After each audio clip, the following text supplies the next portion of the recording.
Bien le bonsoir, voici les titres de cette édition dans l'actualité ce soir. Cette plainte de l'État du Sénégal pour construction illégale sur un canal d'évacuation à proximité de la foire de Dakar, un canal d'évacuation d'eau fluviale plus précisément.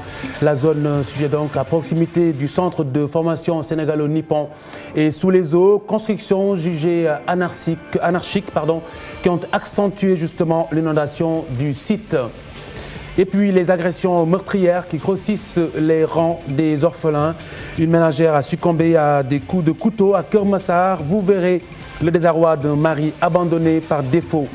BFM 2012, la date de la deuxième session est posée. L'examen se tient le 4 octobre prochain dans la banlieue de Dakar. L'organisation risque de se noyer dans les eaux de pluie qui ont arraché certains centres d'examen. Pas de taxe sur le marché du mouton cette année. Le Conseil interministériel sur l'Aïd 2012 entend ainsi rendre le bélier plus accessible aux musulmans sénégalais. Bienvenue à tous.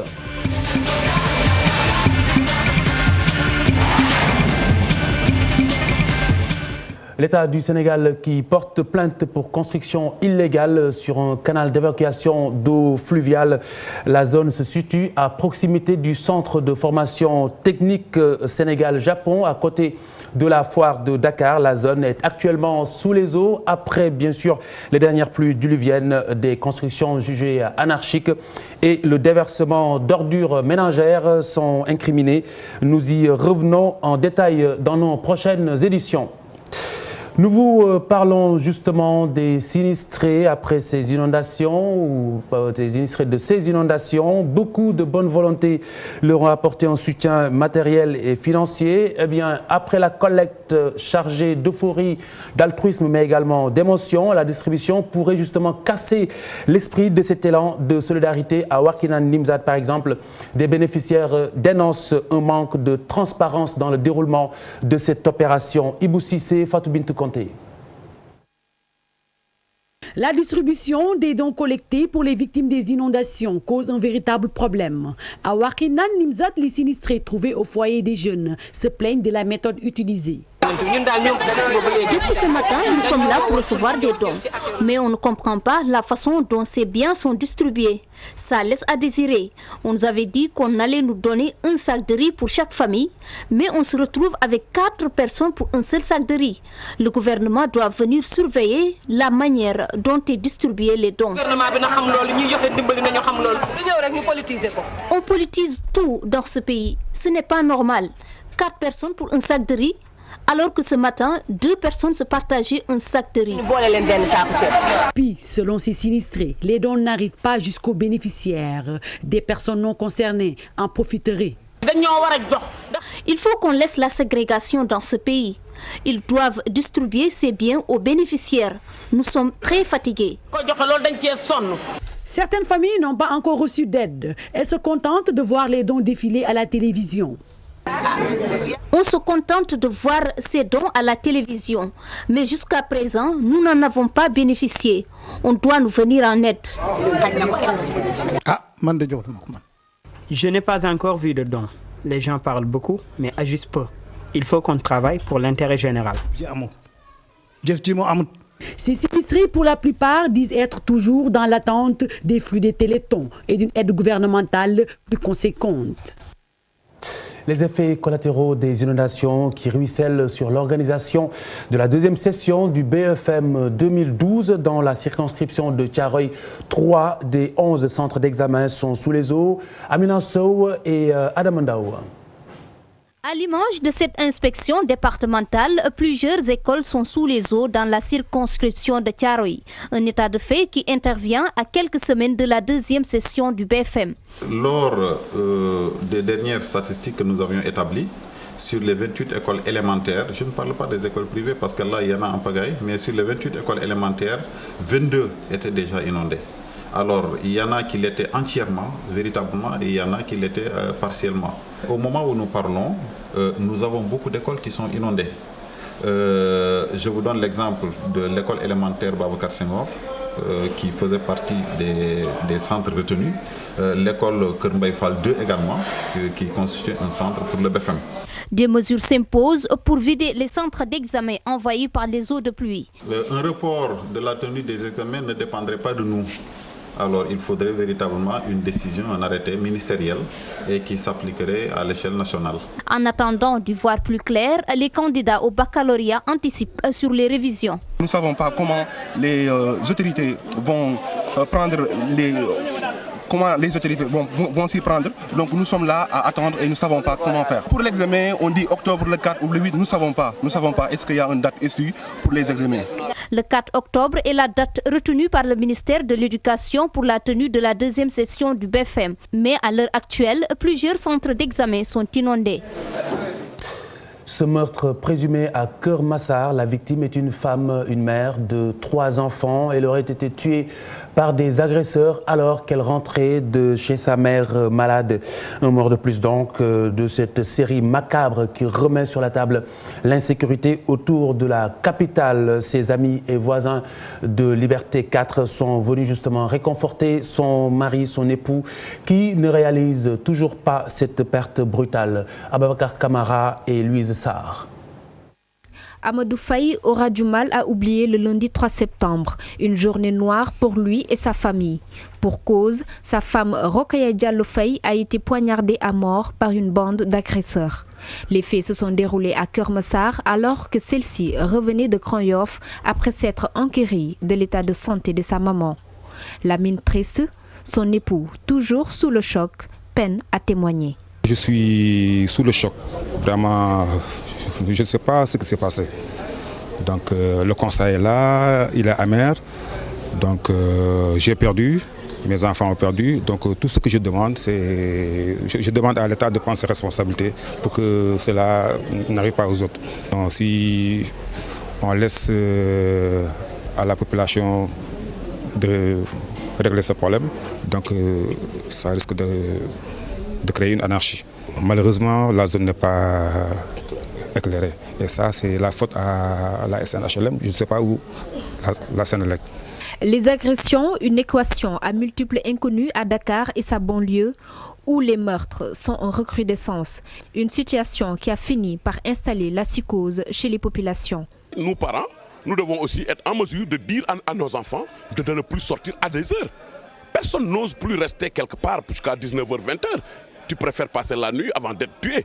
Donc voilà aujourd'hui des problèmes qui gangrènent notre pays. C'est qu'on doit aussi dans nos quartiers, dans nos villes et dans nos villages et nos régions, qu'on puisse dénoncer ceux-là qui habitent dans ces localités, qui ne sortent que la nuit, qui ont beaucoup d'argent, qu'on ne voit pas le jour et qui font des festivités un peu partout et que personne ne dénonce dans nos localités. Ça aussi, il faut que les populations jouent avec la carte de la solidarité de dénonciation.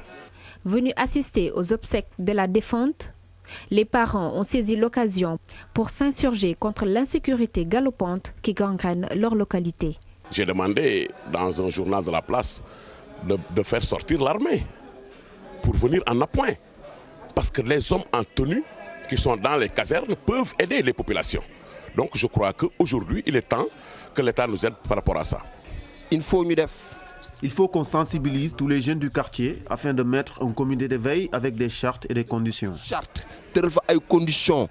Rokhaya Diallo Faye laisse derrière elle 3 enfants.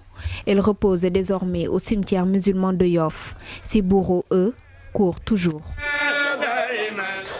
Les taxes sur le marché du mouton seront levées cette année. Décision du Conseil interministériel consacré à l'Aïd de 2012. Le bélier devrait donc être plus accessible pour les musulmans sénégalais. Au forail de Seras, les vendeurs approuvent mais demandent également au gouvernement des mesures d'accompagnement.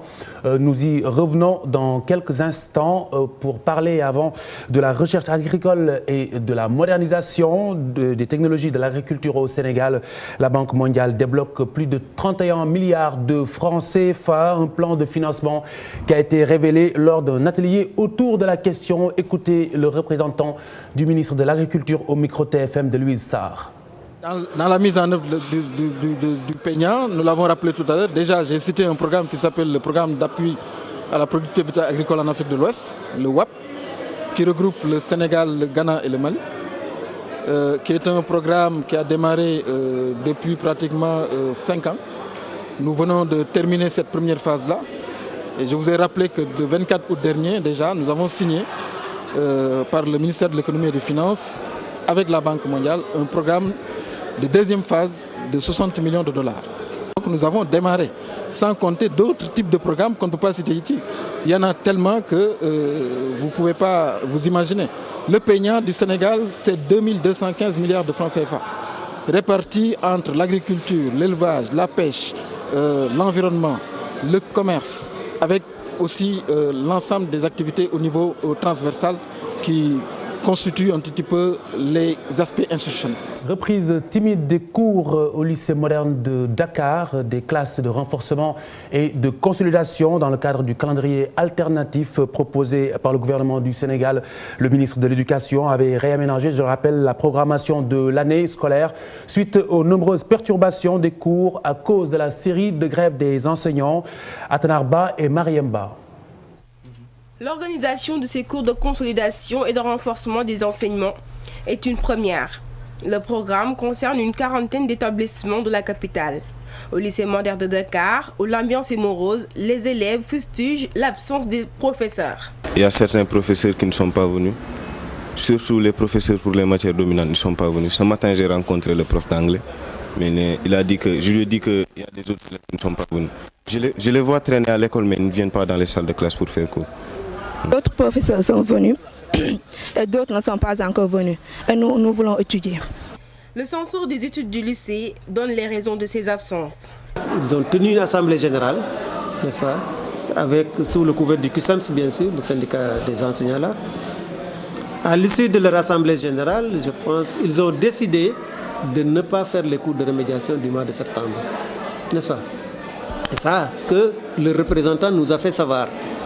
L'initiative est appréciée, mais c'est surtout sur l'organisation que les réserves sont émises. Pendant l'année scolaire, nous avons raté des cours et les cours sont des cours de remédiation et je crois que c'est une bonne idée. C'est pas du tout organisé. Beaucoup de profs ne sont pas là. La reprise elle est timide parce qu'également il y a un problème de l'information. Parce que l'information n'est pas passée quand même. Ces cours, initiés par le ministère de l'Éducation nationale, sont obligatoires, aussi bien pour les professeurs que pour les élèves. Toutefois, au lycée moderne de Dakar, c'est l'absence des professeurs qui entrave le bon déroulement des études. Zoom à présent sur une institution de la République. Vous entendez sans doute parler du Conseil économique et social sans forcément maîtriser les contours de son rôle dans la sphère des dirigeants. Daniel Diouf nous en dit un peu plus. Le Conseil est une assemblée consultative. Elle a été instituée par la loi 61-52 du 23 juin 1961. L'article 88 de la Constitution du 7 mars 1963 et la loi constitutionnelle 91-25 de 1991 précisent son statut. Il assiste le président de la République, le gouvernement et l'Assemblée nationale. Sa mission, donner son avis sur les questions qui lui sont renvoyées par le président de la République, le gouvernement ou l'Assemblée nationale. Il a aussi pour fonction de favoriser la collaboration des différentes catégories professionnelles entre elles. Il assure leur participation à la définition de la politique économique et sociale du pays. Le Conseil économique et social émet des avis et présente des études au gouvernement. Chaque année, il adresse un rapport au président de la République. Il est compétent pour examiner les projets et propositions de loi et les projets de décret à caractère économique et social, mais aucune compétence sur les lois de finances. L'institution est présidée par une personnalité nommée par décret, un président assisté d'un bureau élu par le Conseil. Il comprend 4 vice-présidents et 2 secrétaires. Les membres du bureau sont élus pour 1 an. Ils sont rééligibles. Ceux du Conseil ont un mandat de 5 ans.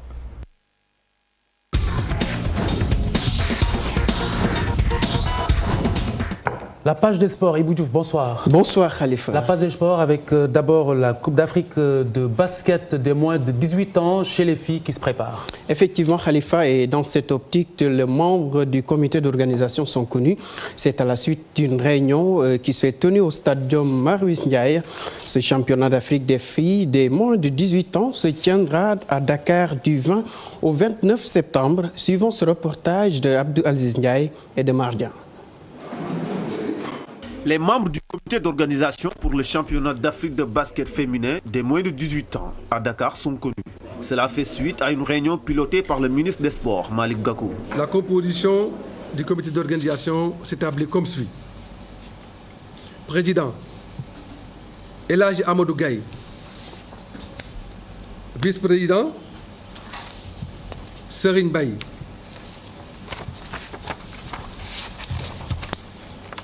Secrétaire général, Mohamed Sy. Secrétaire général adjoint, Mamadou Ndiaye. Trésorier général, Elhadji Mor Sila. La Fédération sénégalaise de basket et les membres du comité sont conscients de la mission qui les attend pour une meilleure organisation de cette compétition africaine. Tous ceux qui sont dans le comité, ils constituent pour l'instant une bonne représentativité sur le plan basket. C'est des administratifs qui sont déjà rompus à la tâche et qui peuvent de ce point de vue s'assumer par rapport à la responsabilité qui nous a été confiée. Il faut nécessairement maintenant que nous puissions maintenant coaliser toutes nos forces pour aller maintenant à l'essentiel. L'essentiel, c'est de faire une bonne organisation et doubler maintenant d'une bonne participation maintenant à ce niveau-là. Nous attendons non seulement en fait des ressources financières importantes de la part des équipes qui vont participer au niveau de ce championnat, mais il faut nécessairement aussi que nous puissions trouver des ressources additionnelles qui puissent nous permettre de faire une bonne organisation. Là, nous avons en fait envoyé des correspondances de part et d'autre au niveau maintenant des structures pour voir éventuellement au niveau des sponsors ce que nous pouvons maintenant collecter maintenant à ce niveau-là. Le ministre des Sports prend à bras le corps l'organisation de ce championnat d'Afrique féminin. Il promet son soutien à la fédération de basket, tout en espérant que l'équipe féminine marchera sur les pas de celle masculine.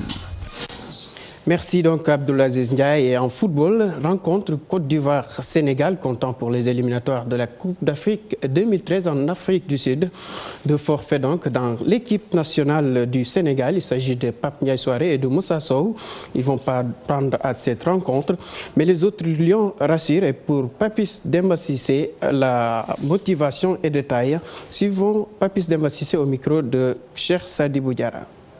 On a une grosse envie, une grosse motivation pour samedi, même si on sait que ça va être un match pas évident à Abidjan, à l'extérieur, contre une grosse équipe, mais on est motivé, on va tout faire pour faire un coup là-bas. On a un effectif solide, on a des joueurs de classe mondiale. Même s'il y a des absents, je pense que voilà, il y en aura d'autres pour les remplacer, ce n'est pas un problème. Maintenant, on va lutter d'armes égal à égal avec les Ivoiriens. On va faire une petite réunion parce que je pense que c'est quelque chose qui nous a touchés. Parce que tout d'abord, nous on est des Sénégalais et on a nos familles ici. Je pense que de participer, c'est quelque chose c'est normal. Il n'y a pas même pas à penser, à y penser, c'est quelque chose qu'on doit faire. Merci, Cheikh Sadibou Diarra. Et pour rester avec ce chapitre, les Lions ont décidé donc de venir en aide aux sinistrés des inondations. Ils ont offert 3 millions de francs CFA à ces sinistrés. L'enveloppe a été remise au ministre des Sports, Elhadji Malick Gakou, qui a lui-même en rajouté 2, donc 5 millions aux sinistrés des inondations. Classement FIFA, nous restons toujours avec le foot. Le Sénégal perd une place et se retrouve à la 62e. Les conséquences de la date FIFA ratée sont passées peut-être par là.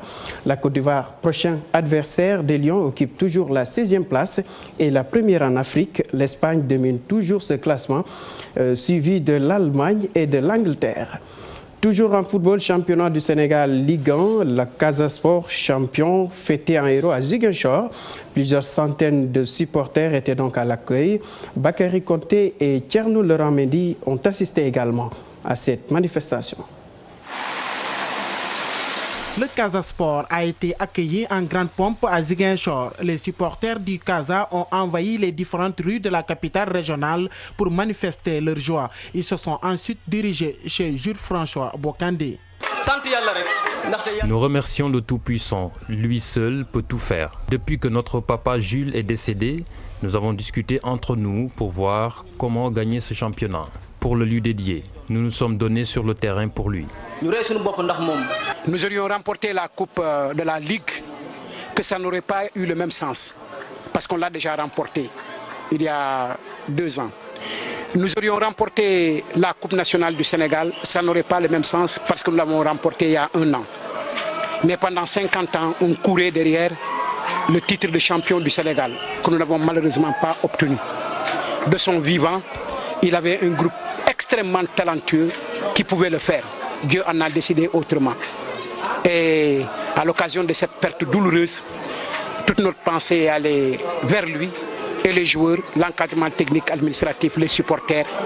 Et je sais bien les parents également voulaient que le Casa Sport puisse avoir à dédier à notre défunt. La famille de Jules Bocandé a salué ce geste. C'est triste, mais c'est une gloire aussi. Que le Casa Sport puisse penser à Jules François Bocandé. Nous en sommes très ravis et nous remercions tous les sportifs de la Casamance et plus particulièrement le Casa Sport. En tout cas, Mme Bocandé et sa famille, aujourd'hui, ils pourront savoir qu'ils ont encore des amis derrière, des amis de Bocandé. Après la fête, les joueurs du Casa pensent déjà à leur avenir. Certains d'entre eux ont eu des contacts avec les clubs européens. Merci Bakary Konté et Thierno Laurent Mendy et toutes nos félicitations au Casa Sport. Et toujours dans le sud du pays, les jeunes de Bignona demandent l'achèvement des travaux de construction du stade de leur ville. Ils l'ont fait savoir à travers les rues de Bignona. Bakary Diatta est au micro de Thierno Laurent Mendy.